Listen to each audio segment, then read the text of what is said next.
En 2013, el Yongsheng hizo historia. Fue el primer mercante chino en llegar a Europa a través del Ártico. Esa prometedora ruta para China, y que Pekín rebautizó como Ruta de la Seda Polar, convierte al Yongsheng en un símbolo de las ambiciones chinas en el extremo norte. China se considera con razón una superpotencia y quiere llegar a todos los rincones del mundo. China sabe que su estabilidad económica depende del desarrollo de rutas comerciales, como la nueva ruta de la seda. El Ártico, en realidad, queda muy lejos de Pekín, pero el hombre fuerte de China, Xi Jinping, ha entendido lo importante que es. Durante su gobierno, China está manifestando su interés por el Polo Norte. Cuando Xi Jinping se convirtió en presidente, China ocupó su lugar en la escena global. La necesidad de recursos de China impulsa a Xi Jinping a negociar con las principales potencias del Ártico, que lo ven con recelo. ¿Qué quiere China? La presencia de Pekín en el extremo norte es un nuevo factor en la zona. Beijing claims to be a near Arctic state. There are only Arctic states and not Arctic states. Con el tiempo, Estados Unidos reconocerá la importancia de China en los asuntos del Ártico. La nueva geopolítica del Ártico no solo se desarrolla en las capitales y los medios. Emisarios, empresarios e intermediarios se desplazan a la región. Son chinos, pero también noruegos, islandeses, suecos y estadounidenses. Los chinos querían asegurar sus intereses. Eso nos abrió una oportunidad. Si las inversiones chinas garantizan una buena vida a la gente del Ártico, ¿por qué deberían rechazarlas?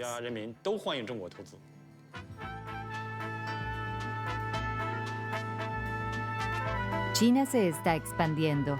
Sin embargo, su verdadera ambición sigue siendo un misterio. Después de China-África, ¿hablaremos ahora también del Ártico chino?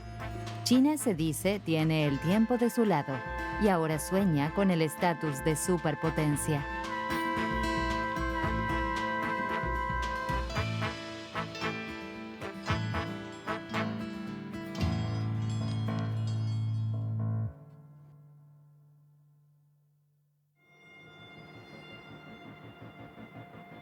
Todo comenzó aquí en Shanghái, lejos del Ártico.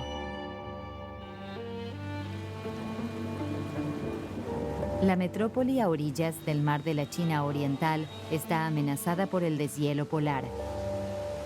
La capital económica china sufre regularmente inundaciones y cada vez percibirá más los efectos del calentamiento global.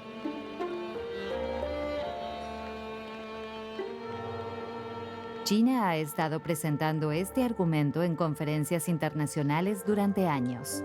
En nombre del clima, Pekín considera su deber involucrarse en el Ártico.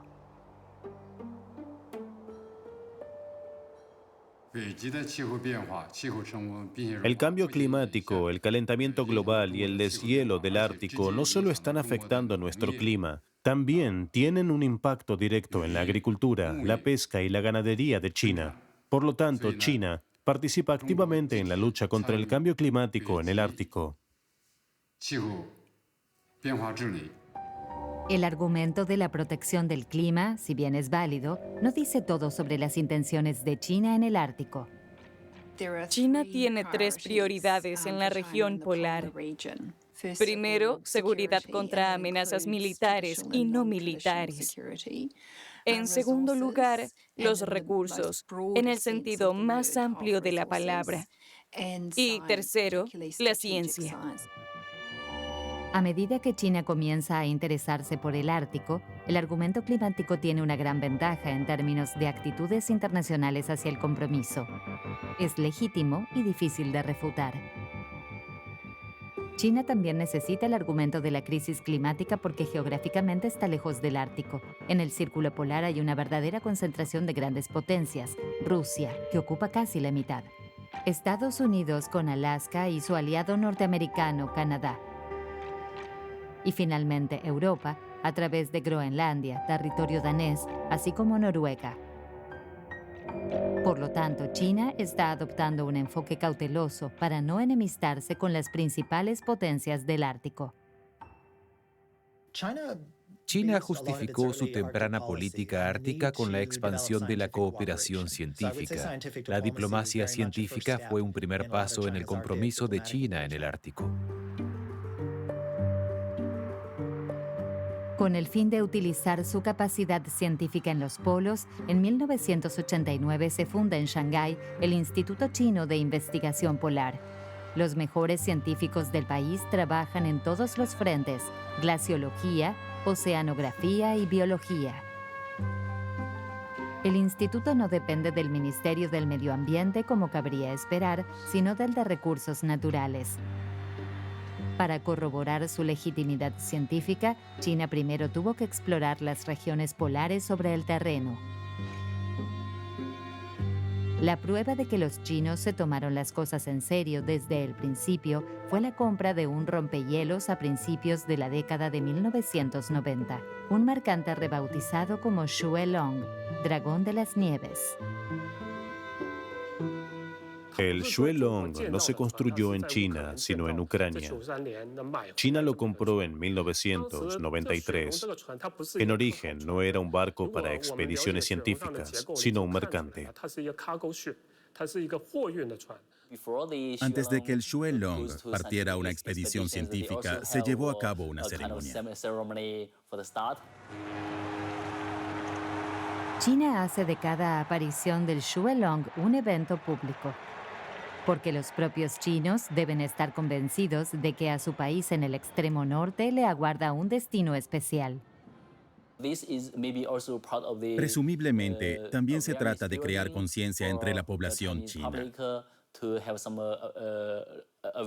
No solo para el Ártico, sino también para este tipo de investigación y para los océanos.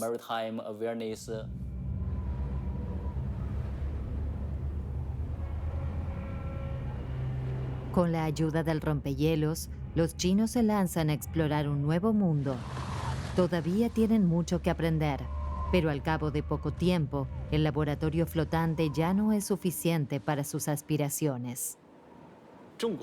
China tiene un interés científico en el Ártico, pero no tiene territorio allí, por lo que busca una base para expediciones científicas. Pero, ¿cómo debía proceder China en el Ártico, un área donde los estados ribereños defienden ferozmente su soberanía? Este archipiélago, un paraíso para balleneros durante siglos, abre el Ártico a China gracias a un tratado olvidado, redescubierto en 1991. Svalbard se convirtió en un territorio noruego hace un siglo, con la condición de que los países que firmaron el acuerdo tuvieran derecho a hacer negocios allí. Cuando el tratado se presenta para su ratificación en 1925, Francia desconfía de las ambiciones británicas y estadounidenses y pide a países amigos adherirse al tratado, incluida China. La República Popular China heredó todos los tratados del régimen anterior. Algunos fueron cancelados, pero no este. Eso le da derecho ahora a acceder al Ártico. China debería estar agradecida a Francia por ofrecerle aquella oportunidad en 1925. Con esta legitimación, China establece una base en el Ártico, la Estación Río Amarillo. En 2004, llegan a Spitsbergen los primeros investigadores del Instituto Polar y desde entonces desarrollan proyectos y cooperaciones. Con esta diplomacia científica, China está tratando de descubrir cómo usar la ciencia para mostrar su presencia y crear lazos y redes. Podría decirse que el Ártico es una especie de campo de pruebas para tal enfoque.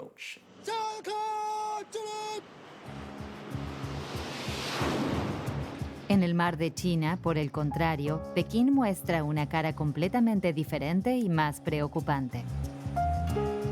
el rostro de un imperio naciente. Un país diferente al que firmó el Tratado de Svalbard hace un siglo. China se ha convertido, sobre todo, en la fábrica del mundo, y Shanghái es el mayor puerto de contenedores del planeta.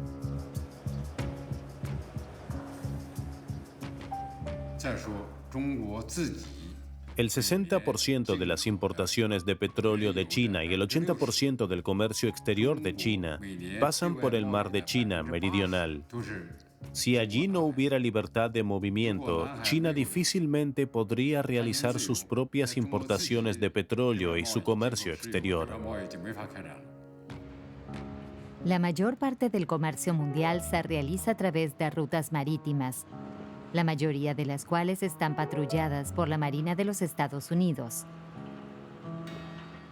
China desconfía de esa hegemonía.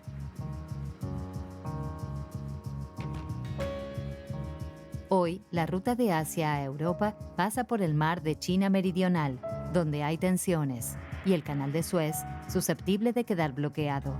El deshielo polar ofrecería alternativas a Pekín. Las tres rutas posibles ahorrarían de 10 a 20 días de trayecto. El paso del noroeste a través de aguas canadienses es poco conocido y complicado debido a las masas de hielo. La ruta central a través del Polo Norte queda para un futuro lejano. Sería el itinerario más corto, pero sigue siendo intransitable. Y por último, la ruta más prometedora a medio plazo, el Paso del Nordeste. Recorre la costa rusa pasando por Kirkenes, el puerto europeo occidental más cercano a Asia.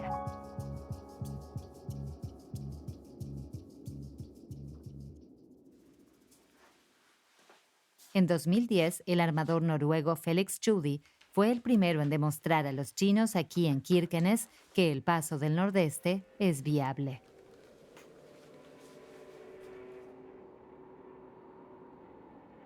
El 4 de septiembre de 2010, el Nordic Barents zarpó de aquí y se dirigió a China con 41.500 toneladas de mineral de hierro, llegando 22 días y medio después. Esto mostró que el Paso del Nordeste estaba abierto a barcos no rusos que transportaban carga no rusa entre puertos no rusos. Fue una especie de primicia, demostraba que es una posibilidad real. A principios de la década de 2010, el multimillonario Huang Nubo encarna la nueva China. Es poeta y alpinista, pero lo más importante es que pasó 10 años en el departamento de propaganda del Comité Central del Partido Comunista antes de entrar con éxito en el negocio inmobiliario. Por entonces, entra en la vida de este empresario noruego. Su historia comienza el día en el que se reúne en Oslo con el embajador chino. Hablamos durante la cena y me dijo que tenía un amigo en China al que le gustaría venir a conocerme. Era Nubo. No había escuchado nada acerca de él antes.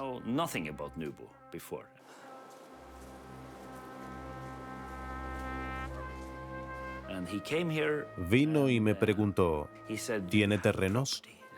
Le dije, tengo muchos aquí.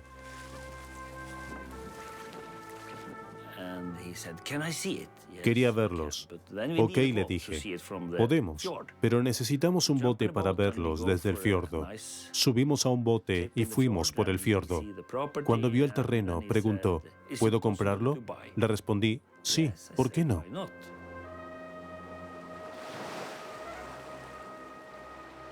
Cinco minutos después me preguntó, ¿cuánto quiere? Le dije, no sé, es un lote grande, 1 millón de metros cuadrados. Depende de lo que pretenda hacer con él. Dijo que le gustaría construir un resort de 5 estrellas, pero primero yo tendría que ir a China y ver qué estaba haciendo allí para entender lo que quería. Iré, no se preocupe. Ola y sus 2 socios pasan 2 semanas en China a expensas del multimillonario enamorado del Ártico que había sido presentado por un embajador.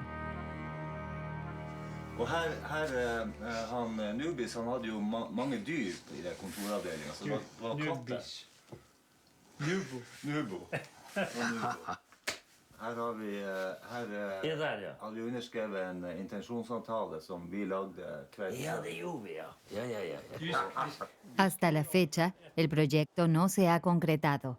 Hubo demasiadas reacciones negativas en la prensa noruega. Ola Gieva es insultado como traidor a la patria en el mayor diario regional. El multimillonario chino se retira. El contrato se congela.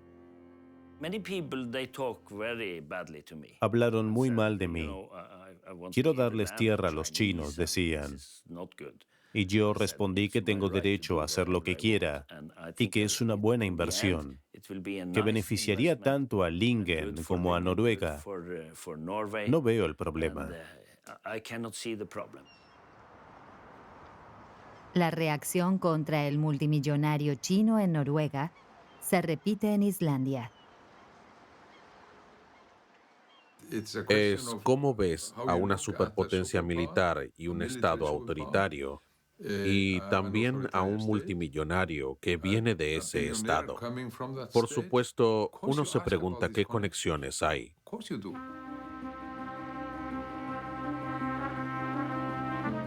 En Islandia, las suspicacias se multiplican porque el plan en la isla era aún más ambicioso. El multimillonario chino se aseguró 300 kilómetros cuadrados en el norte de la isla para construir allí un complejo turístico en cooperación con empresarios islandeses. Hubo algunos mensajes y comentarios extraños.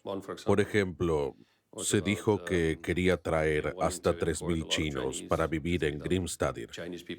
Medios canadienses publicaron incluso que iba a convertirse en una especie de base militar china. Una tontería. Un cuento mediático para asustar a la gente con lo de que vienen los chinos.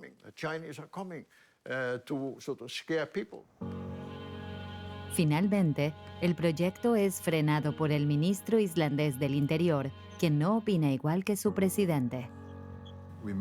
No debemos olvidar que la gente pedía a gritos inversión, esperaba inversión. Eso explica por qué los municipios del norte estaban tan ansiosos por ello. Pero tenía que ser realista. A nivel internacional, geopolíticamente, están sucediendo cosas. El mundo cambia y pasan cosas como esa. Tenemos que analizarlas y entender por qué. Pero China lanza otra iniciativa en el Atlántico Norte, y una vez más en el pequeño país de 360.000 habitantes.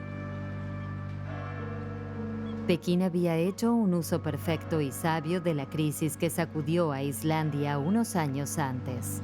Y de paso, encontró un fiel aliado en la persona del presidente islandés. Para entenderlo, tenemos que remontarnos a la crisis financiera de 2008. El estallido de la burbuja especulativa sacude a Islandia. Mientras todos abandonan a los islandeses, el presidente Grimson trata de salvar a su país. Ante esa situación, una abierta hostilidad de Europa y total desinterés de Estados Unidos, escribí una carta a China.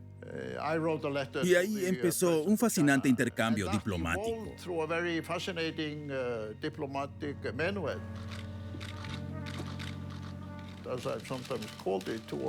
Hubo un acuerdo monetario entre Islandia y China, así como otras medidas que fueron importantes para nosotros para recordar a Bruselas y a las potencias europeas que Islandia tenía otras opciones. Y los chinos no pusieron ninguna condición. Eso dejó una impresión muy positiva en el gobierno islandés, especialmente en el presidente Grimson, que quería abrir Islandia como puerta de entrada al Ártico a países no árticos, así que fue muy conveniente para todas las partes. La alianza se sella cuando Islandia se convierte en el primer país europeo en firmar un tratado de libre comercio con China. El rompehielos Shuelong juega un papel nuevo y crucial en esta estrategia. se convierte en una especie de embajador flotante. En 2012 llega a Reykjavik por invitación del presidente islandés, quien jugó la carta de China a la perfección según el principio de beneficio mutuo. La travesía termina con una recepción del presidente a toda la tripulación del Xuelong. Cuando el barco de investigación chino Xuelong, Dragón de las Nieves, llegó a Islandia, yo estaba listo para recibirlo. Por primera vez en la historia europea, investigadores chinos explicaron su interés científico en el Ártico a los embajadores de los países europeos. La cooperación para convencer a la gente de las buenas intenciones de China da sus frutos en Islandia. También gracias a la colocación de la primera piedra de un observatorio de auroras boreales. Aunque años después de su construcción, la estación despierte sospechas. Si bien la ayuda de Islandia es muy valiosa, aquí en Kiruna, en la Laponia sueca, Pekín está dando un gran salto para convertirse en un actor legítimo en el Ártico. En 2013, China fue admitida en el Consejo Ártico como observador, un club informal dominado por los 8 países del Ártico que se ha establecido como el foro central sobre temas científicos, ambientales y marítimos. China fue admitida como observador en 2013. Hemos tenido el apoyo de varios países, incluido Islandia, lo que apreciamos. No podemos excluir a China del Ártico. Si se le negara un papel en el Consejo Ártico, simplemente lo vería como un obstáculo que debe sortear. La candidatura de Pekín no fue algo natural. Los países del Ártico reaccionan con sensibilidad ante la cuestión de su soberanía en la región, especialmente porque su membresía también incluye a Rusia, el peso pesado indiscutible del Ártico, y a Estados Unidos, ambos siempre en alerta. En aquel momento noté desconfianza hacia los planes de China en el Ártico. Y siempre con ese espectro de que nos invaden los chinos. ¿Por qué deberíamos admitirlos si se portan mal en otras partes del mundo? I'm pleased to be joined at the table by our senior Arctic official, Julie Gourley. Julie Gourley fue la representante de Estados Unidos en el Consejo Ártico durante 15 años. Finalmente, aceptó la inclusión de China.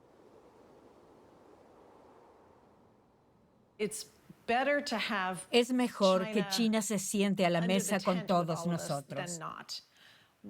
Uno de los grandes temores era que si negamos el estatus de observador a China, tomará represalias. Por ejemplo, en foros como el de la ONU, causaría problemas.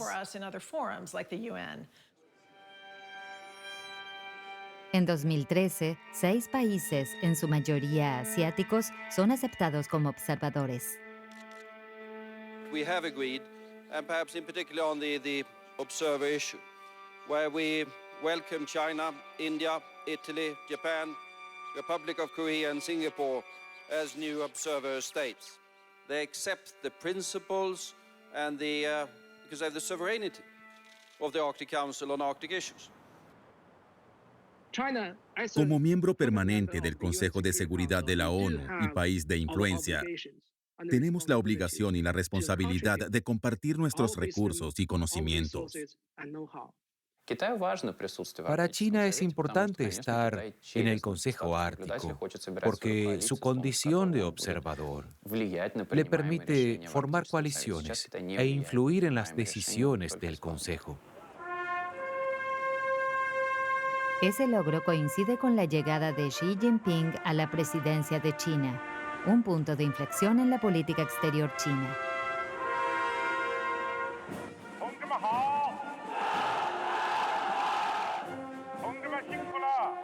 Con sus discursos sobre el cambio climático y su visión global de la nueva ruta de la seda, Xi Jinping otorga un nuevo significado al emergente interés ártico de China. China quiere desempeñar un papel en el sistema internacional acorde con su gran potencia. El interés político en el Ártico ha aumentado desde que el presidente Xi asumió el cargo. La dimensión civilizatoria cambia fundamentalmente la noción de que a través del Ártico, China puede aportar algo científica, económica y energéticamente que influya en el resto del mundo. Después de la crisis financiera, una nueva crisis jugó a favor de Pekín en el Ártico: la anexión de Crimea por parte de Rusia a principios de 2014. Крым и Севастополь возвращаются в родную гавань. К родным берегам, в порт постоянной приписки, в Россию. La comunidad internacional da la espalda a Moscú. Occidente impone sanciones. Su lema es aislar a Rusia.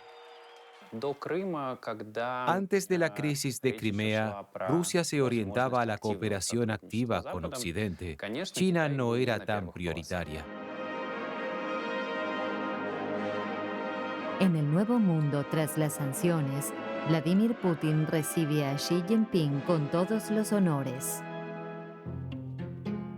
Las relaciones entre los dos países se han ido estrechando lentamente desde la muerte de Mao y se vuelven más cercanas a medida que Occidente considera rivales a Pekín y Moscú. Las reservas que pudieran existir entre China y Rusia dan paso pronto a una interesada amistad.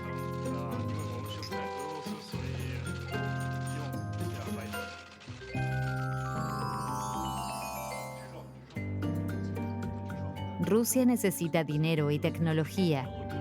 China, recursos naturales para sostener su crecimiento. Se habla de negocios.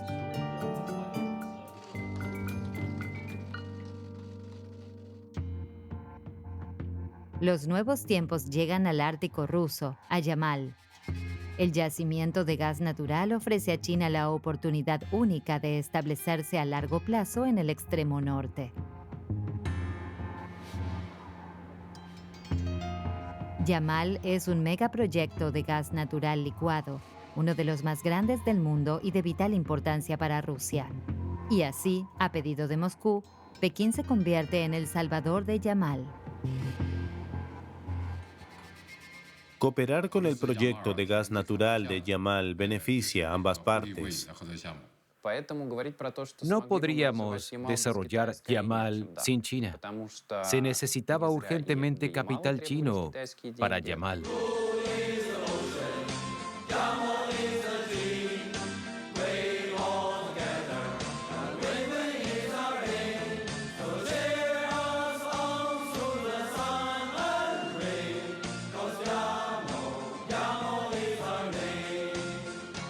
En este remoto rincón del Ártico, China puede materializar finalmente su compromiso polar. Yamal proporciona todas las respuestas a cualquiera que dudara de su ambición. Empresas chinas controlan el 30% del proyecto, lo que les permite ver el lejano norte a gran escala. Rusia podría estar feliz con Yamal, pero su identidad como superpotencia ártica se ha visto muy afectada.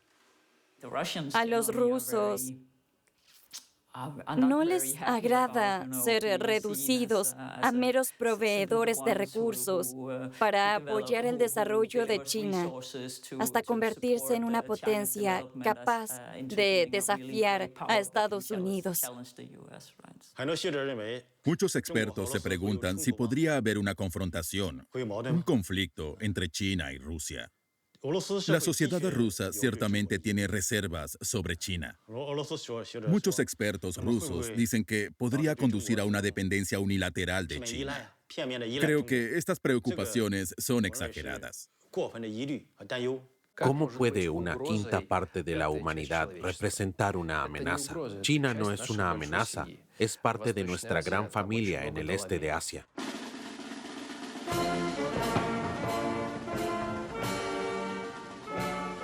A finales de 2017, China mostró qué lugar pretende ocupar de verdad en la gran familia del Ártico.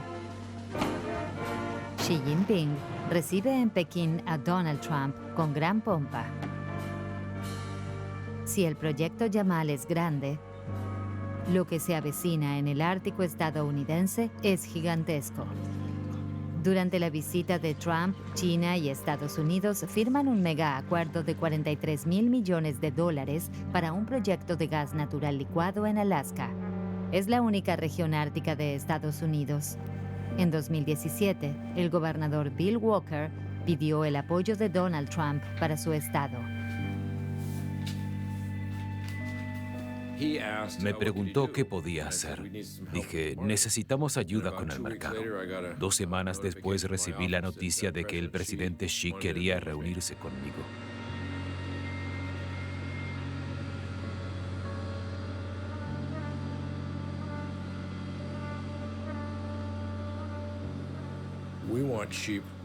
Queremos energía limpia y barata, al igual que China.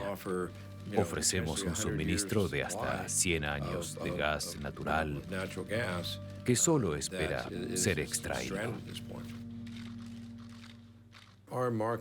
Por nuestra proximidad a Asia, ese es nuestro mercado y tenemos lo que necesitan.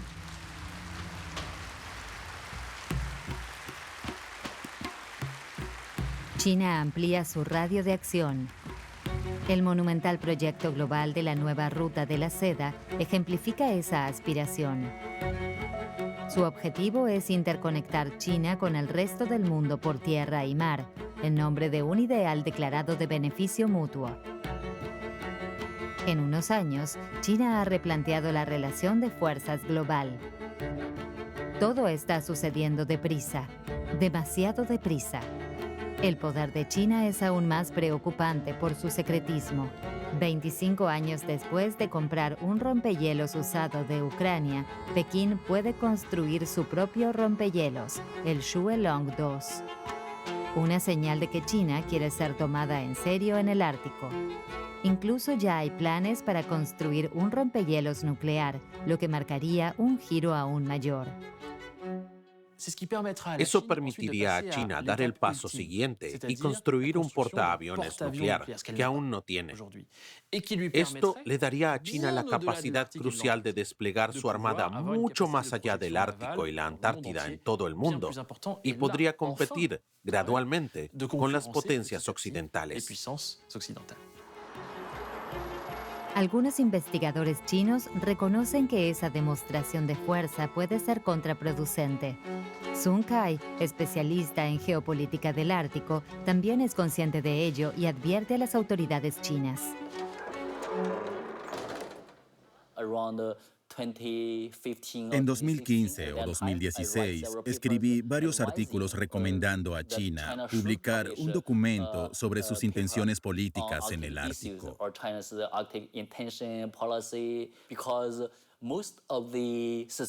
La mayor parte de la desconfianza durante la candidatura de China al estatus de observador en el Consejo Ártico se basó en el hecho de que no había ningún documento sobre las intenciones de China en el Ártico, que no estaban claras. Today, the State Council Information Office releases the white paper, China's Arctic Policy. Para corregirlo, China presentó un libro blanco sobre su política ártica a la prensa internacional en enero de 2018. Aparte del clima, Pekín habla principalmente de su proyecto de la ruta de la seda polar y defiende su intención de explotar los recursos del Ártico. El libro blanco del Ártico revela una diplomacia china del Ártico más confiada, ambiciosa y arriesgada.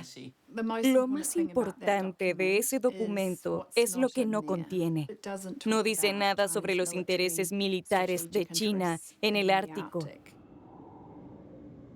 Algunos de esos puertos podrían ser utilizados tanto para actividades civiles como militares. Podrían servir, por ejemplo, como base de submarinos. Esta desconfianza ahora también se extiende a los proyectos científicos que abrieron las puertas del Ártico para los chinos.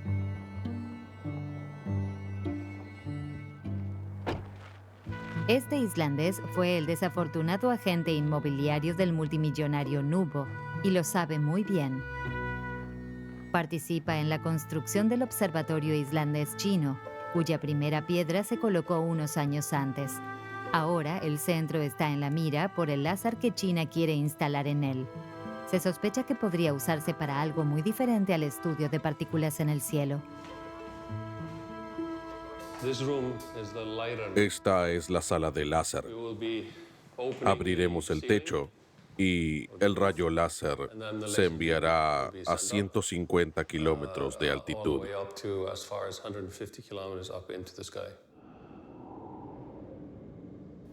China tiene una base de investigación en Svalbard y otra nueva en Islandia. Y por supuesto utiliza sus rompehielos como plataformas científicas en el Ártico. Existe una gran preocupación de que esas bases de investigación tengan un doble uso y también sirvan para propósitos militares y de inteligencia. En la reunión del Consejo Ártico en Finlandia en mayo de 2019, esta acumulación de sospechas hizo añicos el consenso tradicional que suele prevalecer en este foro. A pesar de su sonrisa amistosa, el entonces secretario de Estado Mike Pompeo sorprendió a todos. Como si los estadounidenses se hubieran despertado de repente y se hubieran dado cuenta de que, después de África, el Ártico también podría ser un objetivo para China en su carrera por el estatus de superpotencia mundial. Beijing claims to be a near Arctic state, yet the shortest distance between China and the Arctic is 900 miles. There are only Arctic states and non-Arctic states. No third category exists, and claiming otherwise entitles China to exactly nothing. Fue un discurso muy agresivo, como nunca se había visto en el Consejo Ártico. Our Pentagon warned just last week that China could use its civilian research presence in the Arctic to strengthen its military presence, including deployment of submarines to the region as a deterrent against nuclear attack. Para China, el Ártico es una especie de puerta trasera desprotegida desde la perspectiva de la seguridad nuclear. El océano glacial ártico es importante para China. Si pudiera destinar un submarino nuclear bajo el hielo del Ártico, podría servir como elemento disuasorio contra un primer ataque. China no tiene intereses militares en el Ártico. No construirá bases militares ni enviará buques de guerra allí. Eso provocaría miedo entre los países vecinos y dañaría enormemente a China. ¿Por qué iba China a cometer tal estupidez?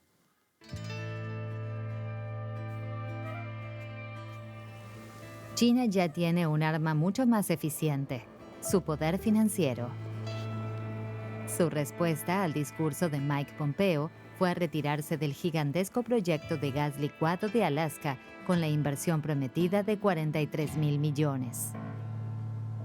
Alaska ha vuelto al punto de partida. La gran incógnita sobre el futuro del Ártico en los próximos 30 años no es qué harán China y Rusia. Sabemos que seguirán colaborando en energía, recursos y transporte marítimo. La cuestión es, ¿qué hará Estados Unidos? ¿Seguirá estando a la espera? Esa cuestión probablemente sea también la que condicione en última instancia la estrategia china en el Ártico. Más allá de las palabras, ¿dónde están los hechos? Groenlandia resume el problema. Es interesante para China por sus enormes depósitos de tierras raras y otros minerales. Groenlandia es un símbolo de la ambición china. Un área enorme equivalente a la superficie de México, un territorio autónomo integrado en el Reino de Dinamarca. Su población es de apenas 56.000 personas, en su mayoría inuit que sueñan con la independencia. Pero, ¿a qué precio?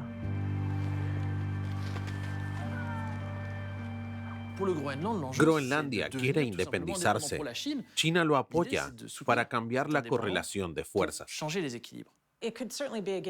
Todo cambiaría si China tuviera una fuerte presencia en el Ártico y participara en el desarrollo económico.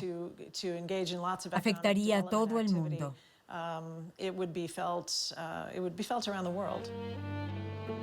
El proyecto minero Quannersuit, cerca de Narsaq, en el sur de Groenlandia, es parte de ese cambio. Un yacimiento rico en uranio y tierras raras. China ya es de por sí el mayor productor mundial de tierras raras, esenciales para las tecnologías de transición ecológica. Se suponía que la extracción de tierras raras en Groenlandia cuestionaría esa hegemonía. Pero una empresa estatal china está involucrada en el proyecto, cuya implementación puede demorar décadas. Pekín se está tomando su tiempo en el Ártico, tiempo que otros países no saben aprovechar. Un joven pastor inuit vive al pie del monte Quannersuit. Está en contra de la mina que contaminaría sus pastos. Una oposición que comparten sus compatriotas. En las elecciones de 2021, ganó un partido socialista que rechaza el proyecto minero.